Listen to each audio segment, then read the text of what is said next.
Hi, in this lesson, we will see the relationship between TROAS and cost. So the formula for the ROAS is conversion value by cost, right?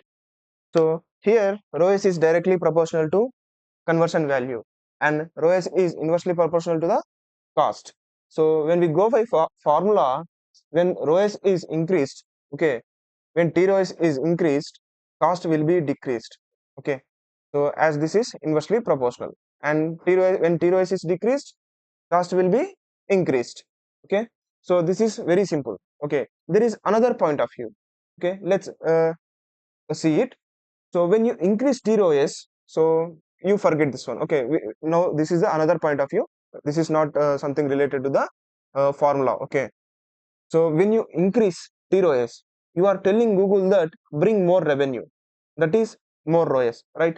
So what happens here is when you tell Google to bring more ROAS, either it has to increase the conversion value or it has to decrease the cost, okay. So here increasing conversion value is not in Google's hands, okay. It is the buyer behavior. The buyer might buy a small value product or a large value product. It is not controlled by Google, right? So what Google can control, it can control the cost of the advertisement.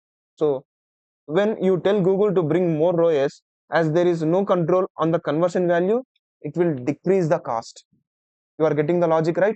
So when we keep the conversion value constant and increase the TROAS, okay, let's see how it impacts. Okay, so in the example, so I have kept the conversion value constant, okay, and let's increase the TROAS and see how the cost will be impacted, okay. So in this table, if you observe carefully, so if you are when we go downside, I have increased the TROAS and you see how the cost has impacted here.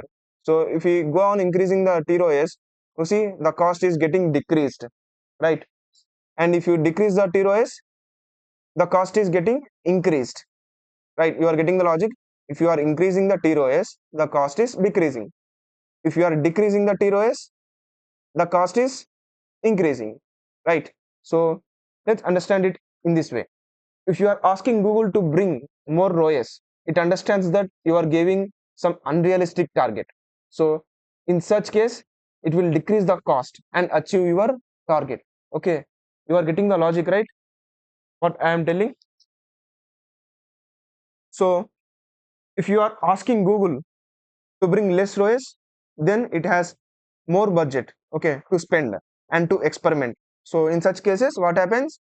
It will increase the cost. Okay, there will be obviously rise in the cost. So you are getting the logic, right? So this is that simple, okay. If you increase TROAS, it will feel burdened and decrease the cost, and there will be very selective auctions by the Google algorithms, okay.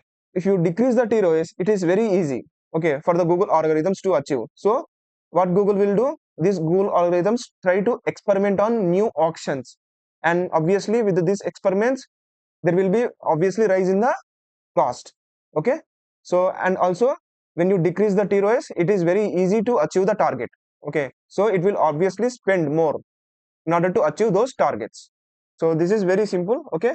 So as we have already discussed this, right, a similar concept in the maximize conversions bidding strategy module, where we have discussed the relationship between TCPA and T cost, okay. So here this is the relationship between TROAS and the cost. So I hope you have understood this lesson about this relationship. So I suggest you watch these bidding strategies videos once again, okay. These are the very important topic that you have to understand it very clearly, okay. We will meet in the next one.